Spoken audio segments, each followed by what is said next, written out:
Hello everyone, welcome back to my channel. ನಾನೀಗ ಕುರುಕ್ಷೇತ್ರದಲ್ಲಿದ್ದೀನಿ. So ಇದೊಂದು ಸರ್ಪ್ರೈಸ್ ವಿಸಿಟ್ ಅಂತಲೇ ಹೇಳ್ಬೋದು. ಸೊ ಹೀಗೆ ವರ್ಕ್ ಮೇಲೆ ಬಂದಿದೆ, ಹಾಗೆ ಕುರುಕ್ಷೇತ್ರ ನೋಡೋ ಒಂದು ಅವಕಾಶ ಸಿಕ್ಕಿದೆ. ನಾನೀಗ ಎಕ್ಸಾಕ್ಟಾಗಿ ಸೂರ್ಯಕುಂಡ ಹತ್ರ ಇದ್ದೀನಿ. ಸೊ ಇದೆ ನೋಡಿ ಸೂರ್ಯಕುಂಡ.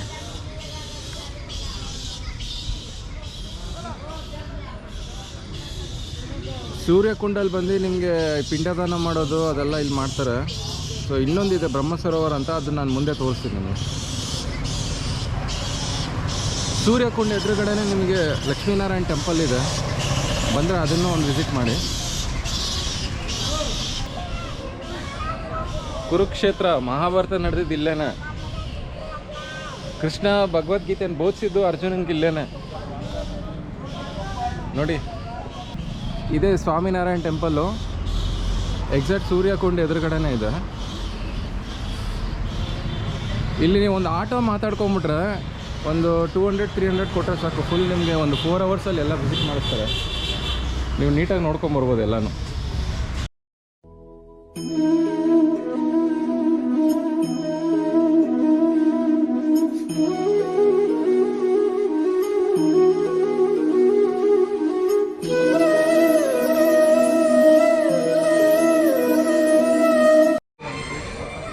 ಸೊ ಎಲ್ರಿಗೂ ನಮಸ್ಕಾರ. ನಾನೀಗ ಕುರುಕ್ಷೇತ್ರದ ಬ್ರಹ್ಮ ಸರೋವರದಲ್ಲಿದ್ದೀನಿ. ಸೊ ನಾನು ಹಿಂದೆ ನೋಡ್ಬೋದು ಎಷ್ಟು ವಿಶಾಲವಾಗಿದೆ ನೋಡಿ.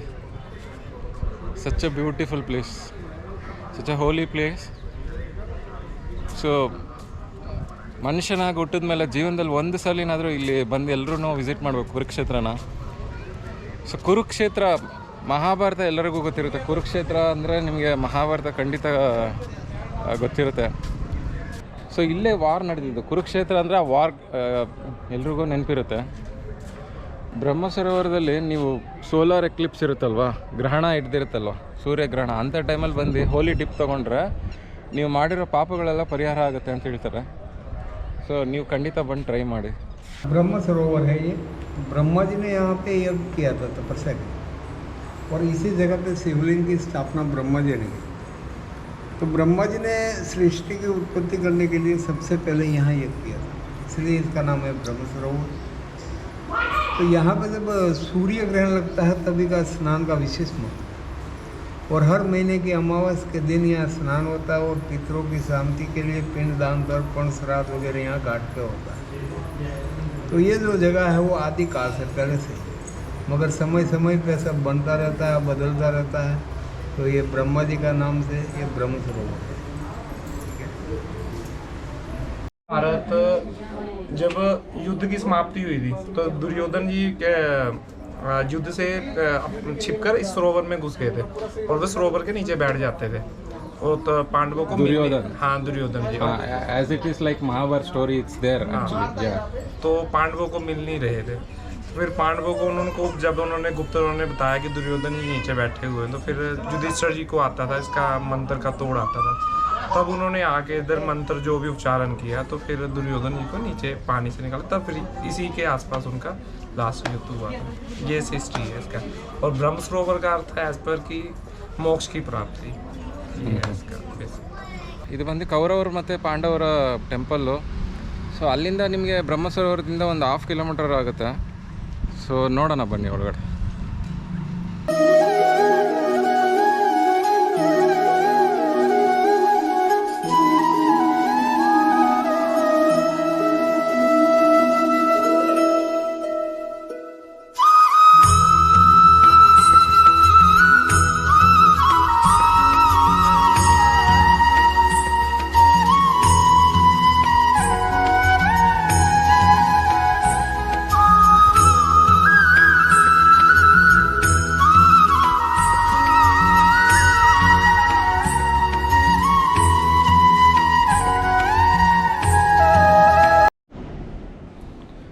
ಸೊ ಇಲ್ಲಿ ನೋಡ್ಬೋದು ಪ್ರಾಚೀನ್ ತವೆ ಅಂತ ಹಾಕಿದ್ದಾರೆ. ಎಷ್ಟು ದೊಡ್ಡದಿದೆ ನೋಡಿ ಇದು.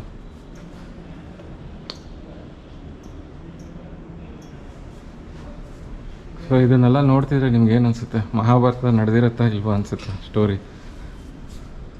Hello guys, welcome back. ನಾನು ಈಗ ನಿಂತಿರೋ ಜಾಗ ಜ್ಯೋತಿ ಸರ್. ಸೊ ಭಗವದ್ಗೀತೆಯಲ್ಲಿ ಶ್ರೀಕೃಷ್ಣ ಬಂದು ಅರ್ಜುನನಿಗೆ ಭಗವದ್ಗೀತೆ ಗೀತಾೋಪದೇಶ ಮಾಡ್ತಾರೆ.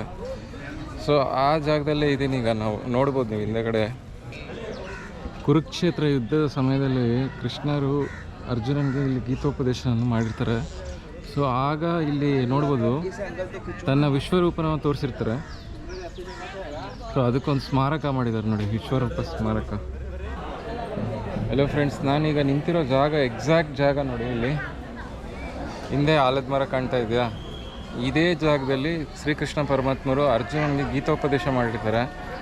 ಸೊ ತುಂಬ ತುಂಬ ಏನು ಹೇಳ್ತಾರೆ, ಬ್ಲಿಸ್ಫುಲ್ ಪ್ಲೇಸ್ ಇದೆಲ್ಲ. ಮಂದಿ ತುಂಬ ಇಲ್ಲಿ ಬಂದರೆ ನಿಮ್ಗೆ ಪುಣ್ಯ ಒಂದು ಸೇರುತ್ತೆ ಖಂಡಿತ. ಈ ಪ್ಲೇಸ್ ಕುರುಕ್ಷೇತ್ರಕ್ಕೆ ಬಂದರೆ ಜ್ಯೋತಿ ಸರ್ ಮಿಸ್ ಮಾಡಬೇಡಿ. ಖಂಡಿತ ಜ್ಯೋತಿ ಸರ್ಗೆ ಬಂದು ಈ ಗೀತೋಪದೇಶ ಮಾಡಿರೋ ಜಾಗನ ಖಂಡಿತ ಬಂದು ವಿಸಿಟ್ ಮಾಡಿ. ಸೊ ಜ್ಯೋತಿ ಸರ್ಗೆ ಬಂದರೆ ನಿಮ್ಗೆ ಇಲ್ಲಿ ಭಗವದ್ಗೀತೆ ಸಿಗುತ್ತೆ. बाण सरोवर किधर है? बाण सरोवर सर. ಸೊ ಇಲ್ಲಿನ ಹಿಸ್ಟ್ರಿ ಬುಕ್ ತೊಗೋಬೋದು ನೀವು. ಭಗವದ್ಗೀತೆ ಇದೆ, ಶ್ರೀಮದ್ ಭಗವದ್ಗೀತೆ ಇದೆ. ಜ್ಯೋತಿ ಸರ್ ಬಂದರೆ ಭಗವದ್ಗೀತೆ ತೊಗೋಬೋದು. ये गीता उपदेश स्थल है. यहाँ श्री कृष्ण भगवान ने अर्जुन को गीता का उपदेश दिया था. एक ऐसा वट वृक्ष है जो 5,500 वर्ष पुराना है. यहाँ कौरव और पांडव युद्ध के क्षेत्र में सबसे पहले जो युद्ध की प्लानिंग बनाई थी, इसी वट वृक्ष के नीचे खड़े होकर श्री कृष्ण भगवान ने विराट रूप दिखाया था और युद्ध की पूरी प्लानिंग बनाई थी. ये सरस्वती नदी के किनारे है. कुरुक्षेत्र जिला है, हरियाणा स्टेट है.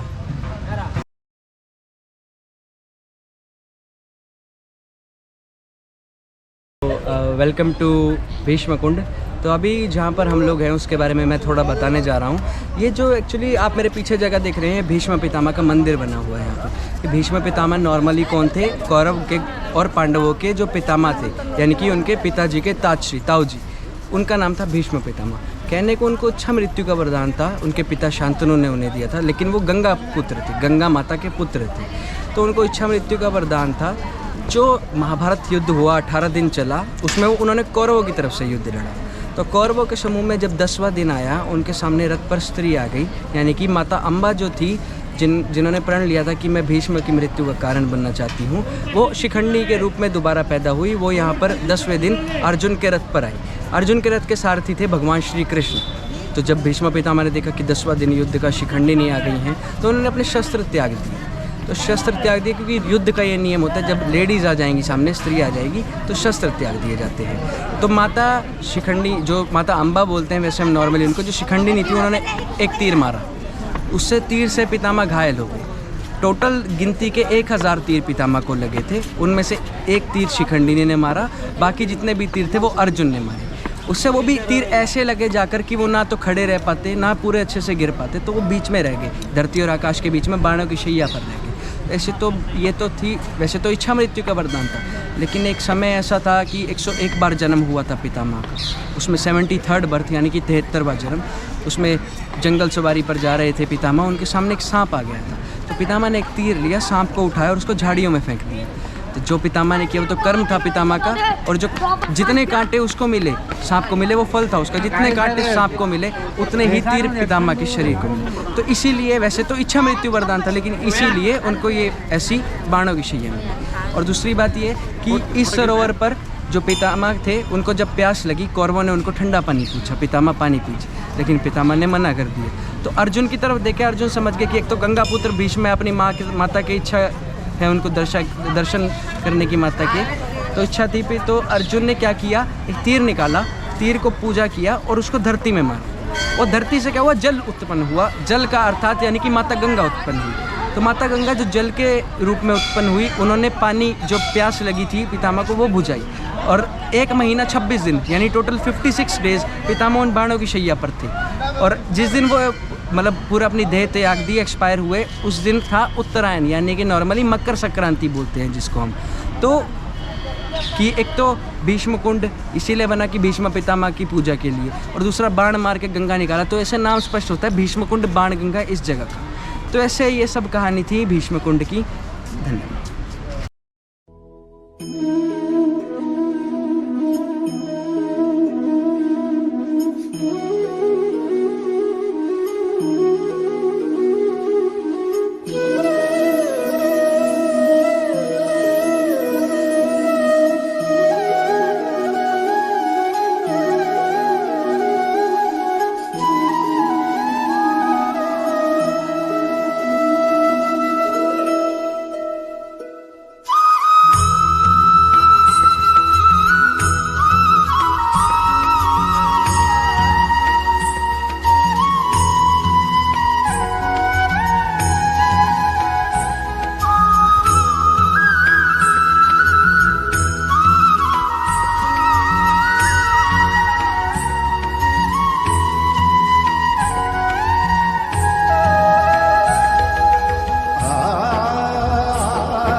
है।